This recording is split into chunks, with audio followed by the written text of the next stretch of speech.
ये section D के लिए 5 मार्क्स का एक इम्पोर्टेंट क्वेश्चन है, to find the shortest distance between two skew lines. इसके ऊपर 5-6 क्वेश्चंस हैं, 1-2 एग्जांपल्स हैं हमारी बुक में। ये एनसीईआरटी की बुक के चैप्टर नंबर 11 की मिसलिनियस एक्सरसाइज का क्वेश्चन नंबर 9 है। ये find the shortest distance between the lines. ये हमें 2 लाइंस गिवन है। सॉल्यूशन में सबसे पहले हम इन गिवन लाइंस को ही लेते हैं, और ये जो पहली लाइन है वो इस पॉइंट से पास कर रही है, और लैम्डा के साथ जो लिखा होती है, इक्वेशन लिखी होती है, वेक्टर लिखा होता है, वो डायरेक्शनल वेक्टर होता है। इसे बी से डिनोट करते हैं और फिक्स्ड पॉइंट को हम ए वेक्टर से डिनोट करते हैं। तो पहली लाइन का जो फिक्स्ड पॉइंट है, जो ए है, उसे A1 से डिनोट कर देंगे। फर्स्ट लाइन का जो फिक्स्ड पॉइंट है उसे A1 कह देंगे। 6i + 2j + 2k पहली लाइन का ये फिक्स्ड पॉइंट है, इसे ए से डिनोट करते हैं। और जो सेकंड लाइन का, पहली लाइन का जो डायरेक्शनल वेक्टर होता है, जो लैम्डा या म्यू के साथ लिखा होता है, वो डायरेक्शनल वेक्टर होता है, उसे हम बी वेक्टर से डिनोट करते हैं। डायरेक्शन हमेशा बी वेक्टर से दी जाती है और पॉइंट, फिक्स्ड पॉइंट हमेशा ए वेक्टर से शो किया जाता है। अब क्योंकि ये पहली लाइन की डायरेक्शन है, इसलिए इसे B1 कह देंगे। B1 है हमारा i - 2j + 2k। सॉल्यूशन में लाइंस नोट डाउन करने के बाद सबसे पहले A1 B1 और A2 B2 इन्हें ही तैयार करते हैं हम। A2 है हमारे पास ये -4i, और ये 0j है, और k माइनस का है, माइनस का k। ये हमारे पास सेकंड लाइन का फिक्स्ड पॉइंट है, जहाँ से इस पॉइंट से हमारी सेकंड लाइन पास कर रही है, -4, 0, -1। और ये जो हमारे पास सेकंड लाइन की डायरेक्शन है उसे हम B2 से डिनोट कर देंगे। B डायरेक्शन को देने वाला वेक्टर होता है। म्यू, लैम्डा, एस, टी, ऐसे कोई भी पैरामीटर डाल के जो इक्वेशन लिखी होती है वो हमारी डायरेक्शनल वेक्टर की इक्वेशन होती है। इसके पैरेलल हमारी लाइन जा रही है। 3i - 2j और -2k। तो सबसे पहले A1 A2 और B1 B2 इन्हें नोट डाउन कर लेते हैं। इसके बाद डिस्टेंस निकालने के लिए सबसे पहला काम हम B1 का क्रॉस B2 से करेंगे। B1 क्रॉस B2, और 2 वेक्टर का क्रॉस प्रोडक्ट हमेशा ही एक डिटर्मिनेंट खुलता है, और उस डिटर्मिनेंट की पहली रो होती है i, j और k। ये पहली रो होती है। दूसरी रो होती है B1 के जो स्केलर कंपोनेंट है उन्हें लेना है। सेकंड रो बनेगी B1 के स्केलर कंपोनेंट से, और वो है 1 - 2 2, 1 - 2 और 2। और B2 के स्केलर कंपोनेंट से थर्ड रो बनेगी। B2 के स्केलर कंपोनेंट 3 - 2 और -2, 3 - 2 और -2। अब इस डिटर्मिनेंट को जब हम एक्सपेंड करेंगे, तब फर्स्ट रो से एक्सपेंड करते हैं हम इसे, तब हमें B1 क्रॉस B2 का वेक्टर मिलेगा। B1 क्रॉस प्रोडक्ट हमेशा एक वेक्टर ही होता है। B1 का जब क्रॉस B2 से करेंगे तो हमें एक वेक्टर ही मिलेगा। I की रो और I के कॉलम को डिलीट करने के बाद इसे सोल्व करेंगे। इसका माइनर लेना है, +4 और ये भी +4, क्योंकि जब हम ऊपर की तरफ इंटू करते, नीचे उतरते वक्त जैसा साइन आ रहा है वैसे आने दो, और ऊपर चढ़ते वक्त जो साइन आ रहा है उसको पलटते हैं। तो -4 आ रहा है, लिखेंगे +4। अब ये डायमंड एलिमेंट होते हैं ये 4, तो सेकंड एलिमेंट, इसका डायमंड एलिमेंट का साइन बदल के लिखते हैं डिटर्मिनेंट निकालते समय। तो j जो है, j की रो और j के कॉलम को डिलीट करेंगे। -2 - 6। अब प्लस का k, ये डायमंड एलिमेंट नहीं है, डायमंड ये 4 होते हैं, इनका सिंबल बदलते हैं। प्लस का k है तो प्लस का ही k लिखना है।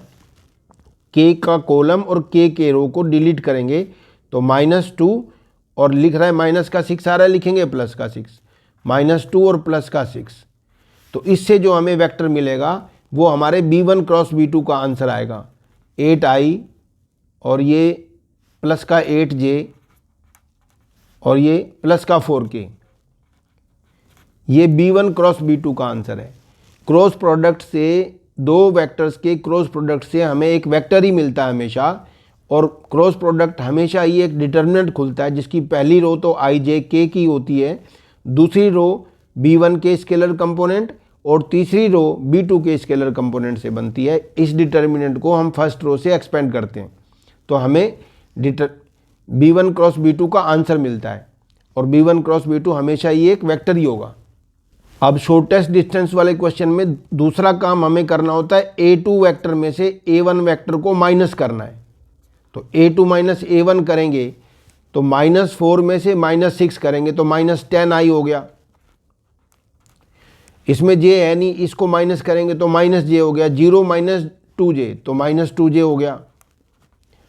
और -1 में से -2 को माइनस करेंगे तो -3k मिलेगा।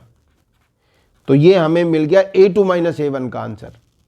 तो ये दो काम करने के बाद अब हम डिस्टेंस का, शॉर्टेस्ट डिस्टेंस का फॉर्मूला अप्लाई करेंगे। और जो शॉर्टेस्ट डिस्टेंस का जो फॉर्मूला होता है वो हमारा होता है B1 और B2 के इन दोनों वेक्टर के क्रॉस प्रोडक्ट का डॉट प्रोडक्ट करना है। इनके क्रॉस प्रोडक्ट से जो वेक्टर मिला है उसका डॉट प्रोडक्ट करना है हमने A2 माइनस A1 से मिले वेक्टर के साथ।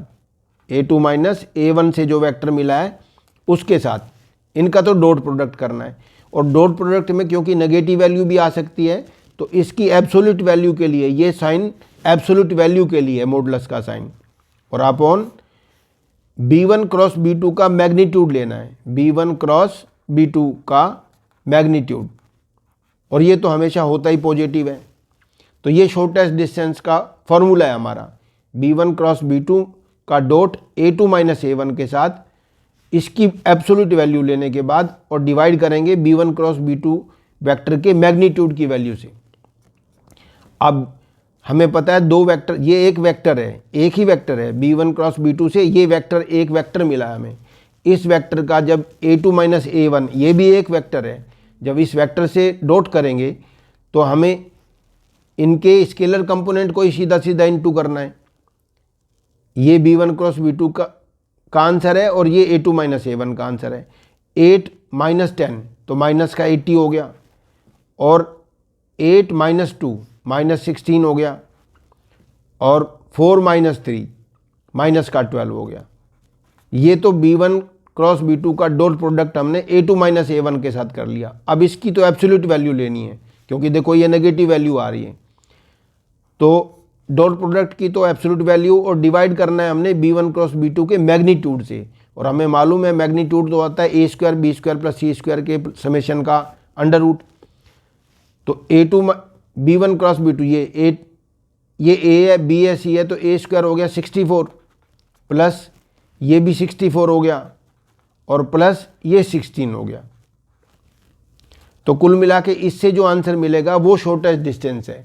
ये सबसे आसान क्वेश्चन होता है ये बच्चों को याद होता है B1 क्रॉस B2 का डॉट A2 माइनस A1 के साथ और B1 क्रॉस B2 का मैग्नीट्यूड। अब ये 16 और 12 28, 28 और 80 ये 108 तो ये हो गया माइनस का 108 लेनी है इसकी एब्सोल्यूट वैल्यू फिर आखिरी में, क्योंकि डिस्टेंस हमेशा पॉजिटिव होता है इसलिए इसकी मॉडुलस वैल्यू लेते हैं। और ये 64 64 और 16 6 4 10 4 14 14 और 12 13 14 144 हो गया। इसका अंडर रूट लेना है तो 108 तो पॉजिटिव हो जाएगा क्योंकि एब्सोल्यूट वैल्यू लेनी है और 144 का तो अंडर रूट हमें मालूम है 12 होता है। तो कुल मिला के हमने 12 9 जा 108 होता है तो 12 9 जा 108। तो कुल मिला के हमें 9 यूनिट्स आंसर मिल गया शॉर्टेस्ट डिस्टेंस का। तो ये इंपॉर्टेंट क्वेश्चन है 5 मार्क्स का जो